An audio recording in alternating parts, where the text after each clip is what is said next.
महमूद साहब ने सारे जहां से अच्छा हिंदुस्तान हमारा, ये भी कहा। मैं थोड़ा महमूद साहब को बता दूं, एक कश्मीर का ब्राह्मण था। आप लोगों को तो यही मालूम है मुसलमान था, मुसलमानों को तो यही मालूम है कि मुसलमान था, मगर ये सारे जहां से अच्छा हिंदुस्तान हमारा, ये ब्राह्मण था, कौल पंडित। एक कौल पंडित नाम का ब्राह्मण था, मुसलमान हो गया। मुसलमान होने के बाद लिखा सारे जहां से अच्छा हिंदुस्तान हमारा। ध्यान रखना, इतिहास भी ठीक से हम लोगों को समझना होगा। कौल पंडित, कश्मीर के जो कौल पंडित है वो अपने को शुद्ध आर्यन मानते हैं, इसका मतलब विदेशी मानते हैं। जवाहरलाल नेहरू कश्मीरी ब्राह्मण थे और विदेशी नस्ल के थे। जवाहरलाल नेहरू ने खुद ही डिस्कवरी ऑफ इंडिया में लिखा, खुद ही लिखा। इंदिरा के नाम जो खत लिखा, लेटर लिखे, उसमें लिखा, क्या लिखा? कि हम विदेशी लोग हैं, मगर भगवान ने हमको भारत की सेवा करने के लिए भेजा। ये याद रखना इंदिरा, और सेवा करने के लिए भेजा। कैसी सेवा करने का? हुक्मरान बनने का और सेवा करने का है, हुक्मरान बनने का और फिर सेवा करने का। सेवा तो बहुत तरह की है। जो हमारा आदमी झाड़ू मारता है वो भी सेवा करता है, मगर उसको सेवा नहीं कहा जाता।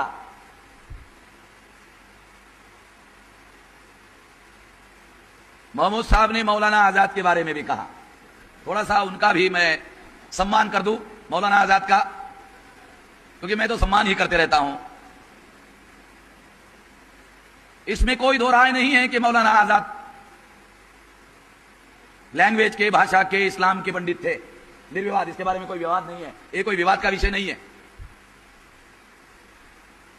मैं तो केवल इतना कहता था कि मौलाना आजाद विदेशी मुसलमान है, विदेशी मुसलमान है। बामसेब के लोग जानते हैं, कि सभी बामसेब के लोग जानते हैं कि मौलाना आजाद विदेशी मुसलमान है। मैं कहता था सारे देश भर में, मुझे मालूम नहीं था, मुझे मालूम नहीं था, मैं वही बता रहा हूं। मैं वो लोगों को एम्फसाइज करके समझा रहा हूं, चीजें बताने का तरीका होता है। मैं जानता हूं कौन सी चीजों को कैसे प्रोजेक्ट किया जाए, कैसे लोगों को समझाया जाए। मैं नहीं जानता था, मैं कहता था मौलाना आजाद विदेशी मुसलमान है, विदेशी मुसलमान है, विदेशी मुसलमान। मैं नहीं जानता था। क्या नहीं जानता था? वो कहां पैदा हुए।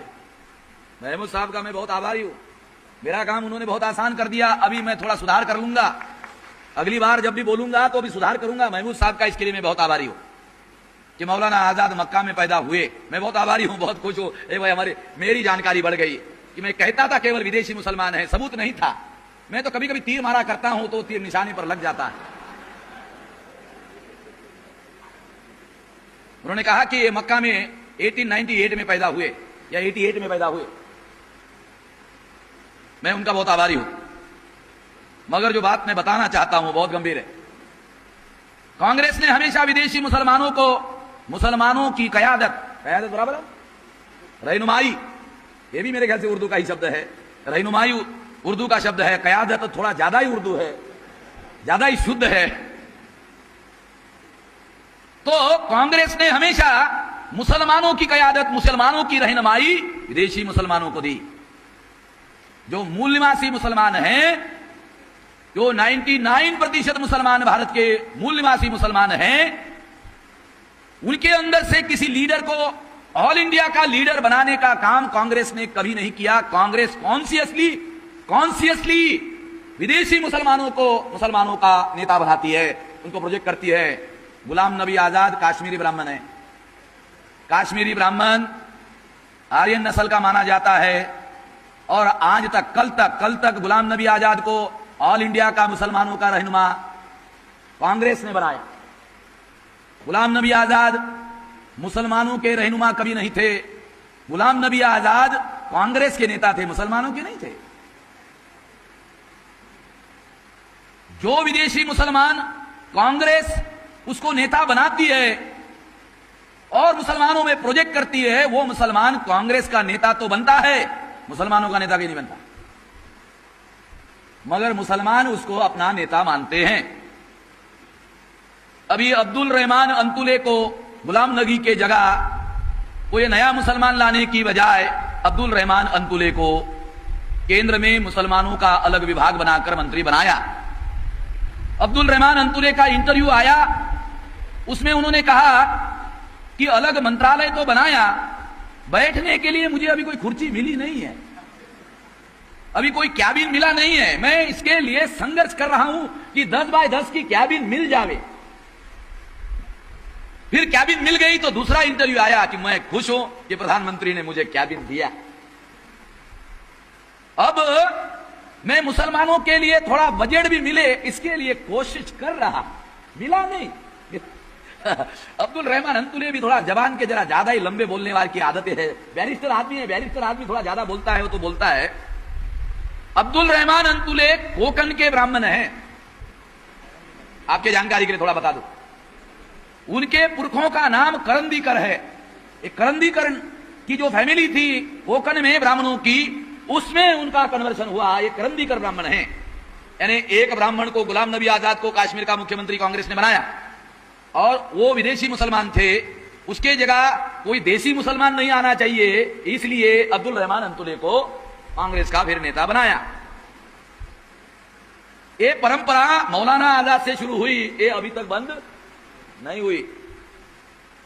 देखो, कयादत और लीडरशिप मूल निवासियों की होनी चाहिए, मूल निवासी मुसलमानों की होनी चाहिए।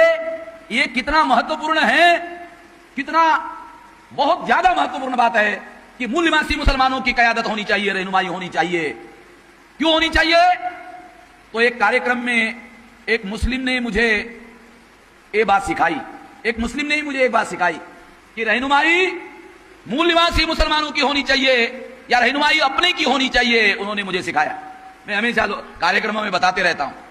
उन्होंने मुझे उदाहरण देकर बताया था कि मुर्गियों का सम्मेलन हुआ, मुर्गियों का सम्मेलन हुआ, सम्मेलन आयोजित करने वाले जो लोग थे वो मुर्गियों को काट कर खाने वाले लोग थे। उन्होंने मुर्गियों का सम्मेलन लगाया था। जो काट कर खाने वाले लोग थे उन्होंने मुर्गियों को बताया कि भाई आपके सम्मेलन में आपको एक प्रस्ताव पारित करना है। मुर्गियों के कुछ डेलीगेशन ने पूछा कौन सा प्रस्ताव पारित करना है, तो काट कर खाने वाले लोगों ने बताया कि आपको कौन से मसाले में तलना है ये आपको बताना है। तो मुर्गियों का नेतृत्व करने वाले लोग इकट्ठा हुए और उन्होंने सोचा यार हमको तो काटा जाने वाला है, क्योंकि उन्होंने हमको कहा कि कौन से मसाले में तलना है ये बताने के लिए कहा, इसका मतलब काटने का तो मामला हो गया है। तो कोशिश करते हैं, आखिरी बार कोशिश करते हैं, तो कोशिश करने के लिए एक डेलीगेशन बनाते हैं थोड़ा होशियार मुर्गियों का। वो डेलीगेशन लेकर काट कर खाने वाले लोगों के पास जाते हैं और उनको कहते हैं कि क्या ऐसे नहीं हो सकता कि हमको काटा ही ना जाए। उन्होंने डेलीगेशन ने, मुर्गियों के डेलीगेशन ने काट कर खाने वाले लोगों को कहा कि क्या ऐसा नहीं हो सकता कि हमको काटा ही ना जाए। काट कर खाने वाले लोगों ने मुर्गियों को बताया कि काटने का फैसला तो पहले ही हो चुका है, काटने का फैसला तो पहले ही हो चुका है। जब रहनुमा हमारे नहीं होते हैं, जब कयादत हमारी नहीं होती है, तो काटने का फैसला तो पहले ही हो चुका होता है। कयादत और रहनुमाई अपनों की क्यों होनी चाहिए? इसलिए होनी चाहिए। तो आपको समझ में आया होगा कांग्रेस ने विदेशी मुसलमानों को मुसलमानों की रहनुमाई और मुसलमानों का कयादत करने के लिए विदेशी मुसलमानों को क्यों रखा, ये बात।